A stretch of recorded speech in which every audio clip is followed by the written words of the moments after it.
এক যে ছিল বাঘ, ভীষণ ধারলো তার নখ, হালুম বলে ঝাঁপিয়ে পড়ে ভীষণ খাতারনাক।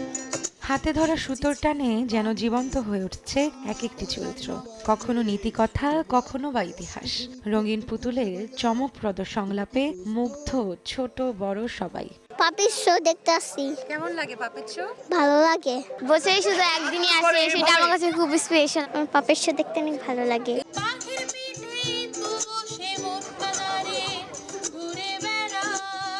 এক পাশে সোনামণিদের অট্টহাসি, অন্য পাশে বিস্ময়ে চোখ ছানা বড়া। মাকে ভালোবাসো, অপচয় হয় এমন কোনো কাজ আমরা করব? আমরা কি বিদ্যুতের বাতি জ্বালিয়ে রাখবো? অমর ২১ বইমেলার শিশু চত্বরে এভাবেই প্রাণের সঞ্চার করেছে কাকতাড়ুয়া পাপেট থিয়েটার। বইমেলা শেষ হয়েছে, কিন্তু শিশুদের হৃদয়ে এখনো রয়ে গেছে সেই রঙিন সুতোর টান। চলো আমরা বই পড়ি, চলো আমরা বই পড়ি, বইয়ের রাজ্যে ভেসে ভেসে স্বপ্ন দেশের জাল বুনি। চলো আমরা বই পড়ি, চলো চলো আমরা বই পড়ি। হাত আর আঙ্গুলের সুনিপুণ কৌশলে যারা পুতুলের মাধ্যমে গল্প কথনে মন কাড়েন সবার, মঞ্চের পেছনে সেই কারিগররা জাহাঙ্গীরনগর বিশ্ববিদ্যালয়ের শিক্ষার্থী। নিজেদের অদম্য শখকে সম্বল করে তারা টিকিয়ে রেখেছেন হারাতে বসা ঐতিহ্যবাহী এই পুতুল নাট্যশিল্পকে।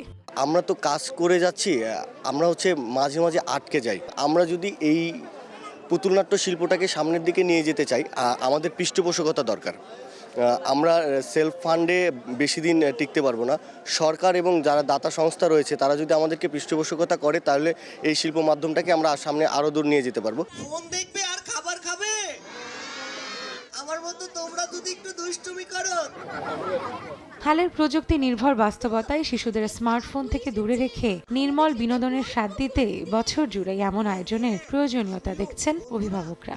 এই জিনিসটা অনেক পুরনো, যেহেতু বায়োস্কোপের মতো হচ্ছে, আর এখন যেহেতু বাচ্চা কাচ্চারা বেশি ফোনে আসক্ত হয়ে যাচ্ছে, এ কারণে এরকম কোনো অনুষ্ঠান করলে বোধহয় ভালো হয়। বাচ্চাদের জন্য এটা শিক্ষণীয় জিনিস, আরো বাড়ানো উচিত এটা। আচ্ছা, এবার অন্য একটা ছোট্ট একটা এই শিল্প বাঁচানোর স্বপ্ন বড় হলেও সাধ্য সীমিত। নিজেদের অর্থায়নে কোনো মতে টিকে থাকা এই সৃজনশীল তরুণদের প্রয়োজন সরকারি বা বেসরকারি পৃষ্ঠপোষকতা। যথাযথ সহায়তা পেলে গ্রামীণ এই ঐতিহ্যকে দেশের প্রতিটি কোণে পৌঁছে দেওয়া সম্ভব বলে মত সংশ্লিষ্টদের।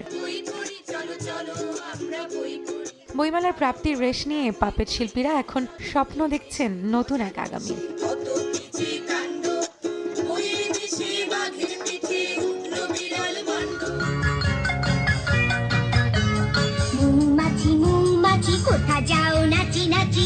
যেখানে প্রতিটি শিশু বেড়ে উঠবে পুতুল নাচের গল্পের মতো সরলতায়, বাস্তব অর্থে চিনে নেবে জীবনের সত্যগুলো।